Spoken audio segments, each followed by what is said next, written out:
everyone! Once again, this is Sir O, your teacher in this session. Welcome na welcome po kayo sa aking classroom. At kung bago lang po kayo dito, Pwede niyo pong bisitahin ang aking YouTube channel na Sir O at pwede niyong mapuntahan ang ating video section upang makita niyo po ang lahat ng mga video tutorial ko pong nagawa, lalong-lalo na para makatulong po sa inyong pag-aaral. At huwag niyo na rin pong kalimutan mag-subscribe sa aking channel. Free po ang pag-subscribe, wala pong bayad. I will really appreciate po kasi malaking tulong po yun sa akin. Kalimbangin nyo na din po yung ating notification bell. Click all para po ma-update kayo sa mga susunod ko pang mga tutorial. in today's session, we will talk about factoring. Actually, this lesson is taken from grade 8 mathematics. So we will be using the process what we call as the common monomial factor. And for us to appreciate this one, let us have an example. Let us say factor 5m minus 5n. To appreciate the process of common monomial factor, this is how it goes. First, if you're going to examine our given expression, 5 here is common. And that 5 actually is the greatest common monomial factor. So what we are going to do here is that we will divide the first term by our greatest common factor. That is 5m divided by 5. And if you notice, 5 divided 5 is 1. So therefore, our quotient is m. So what will we do with this m? We will multiply this m to our greatest common factor. Now, since in our expression, the operation is minus, so it's also minus. Next is we will divide 5n by our greatest common factor 5, and that is the quotient is n. So we will subtract this by n. Close parenthesis. 5 here is our greatest common monomial factor, and m minus n here is the quotient of our given expression. 5 times m minus n are the factors of the given expression, and that is also our answer, the factored form. Example number 2. We are asked to factor 5x minus 45. Now, if you are going to look at this expression, 5 here, the factors are 5 and 1, while 45 is 5 times 9. Now, if you notice, 5 is common. That 5 is actually our greatest common monomial factor.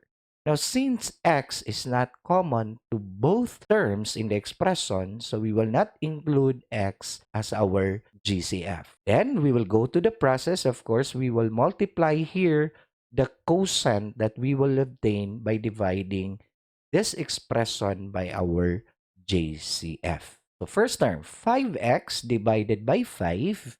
So the quotient is x. So we will multiply x here. Now, since the operation again is subtraction, so this is also subtraction. So we divide 45 by our greatest common factor, that is 9. So we will subtract this by 9. And of course, 5 here is once again the greatest common monomial factor, and x minus 9 is the quotient of our expression. And 5 times x minus 9 is actually the factored form of the expression as given. So if you have some questions, I will be happy to answer them. Just write it in the comment section. Example number 3. 3y, whereas the factor 3y plus 27y squared. So let us start with the numerical coefficient. As we all know, 3 and 27 has these factors. And if you notice, 3 is common to both of them. So 3 is our GCF, or one of the greatest common factor. Why?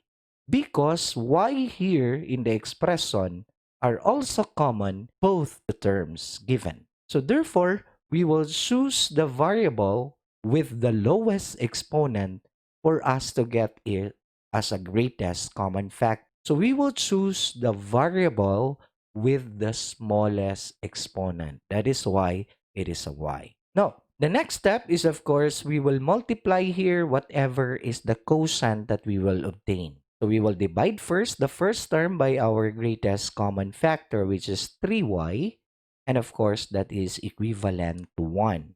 So we will multiply this by 1. And since the operation is addition, so we will also have addition here. So divide the second term by our greatest common factor.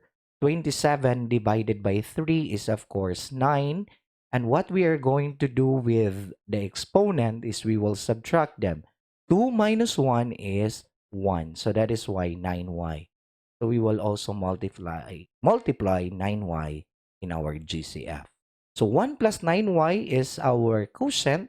So therefore, 3y times 1 plus 9y are the factors, or shall we say our answer as a factored form of our given expression. Question number 4. We are asked to factor 7x squared plus 49x to the power of 5 minus 35x to the power of 7. So let us start with the numerical coefficient, since the variable x are also common in each term of this expression. So let's start with the numerical coefficient.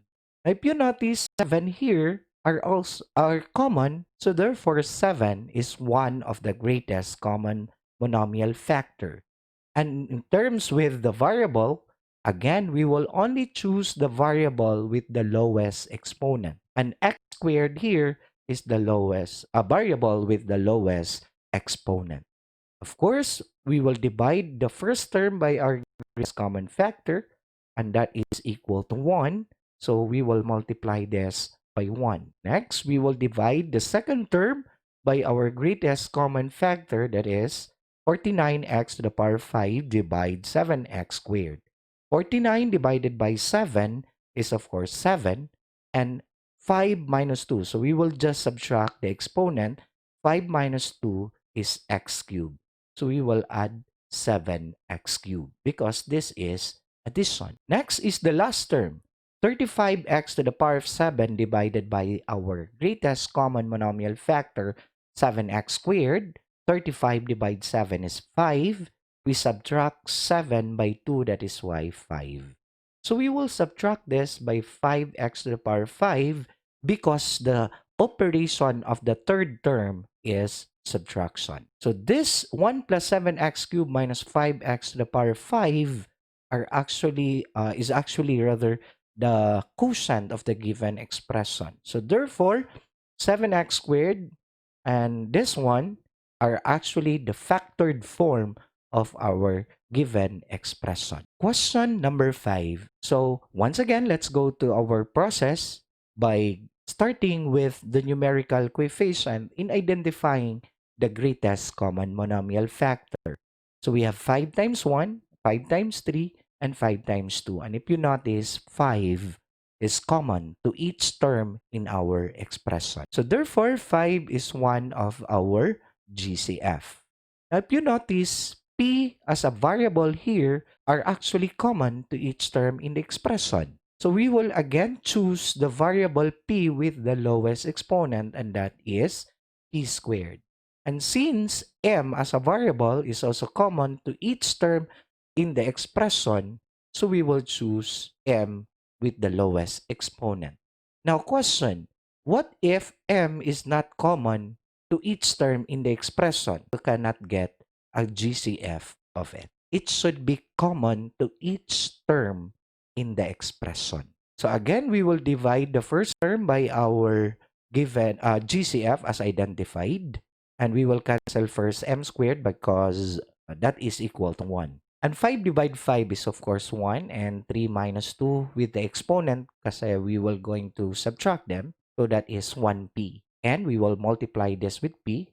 We did not write any more 1 because that should be imaginary. Next is we will divide the second term, of course. And we will cancel first p squared because that is equal to 1. And 15 divided 5 is 3. And 5 minus 2 is, of course, 3. So we will subtract this by 3m cubed because the operation of the middle term is negative. Next, the last term, the last one, is we will divide them by our GCF. 10 divided 5 is of course 2. 4 minus 2 is 2. And 3 minus 2 is 1 here. So we will add this one by 2p squared m. And of course, this will be the factored form of our given expression. I hope you can give a like to this video and kindly share this for others for them also to learn like what you did in this session. And please do not forget to click on the subscribe button and click that notification bell for you to be updated with my next session. Thank you so much.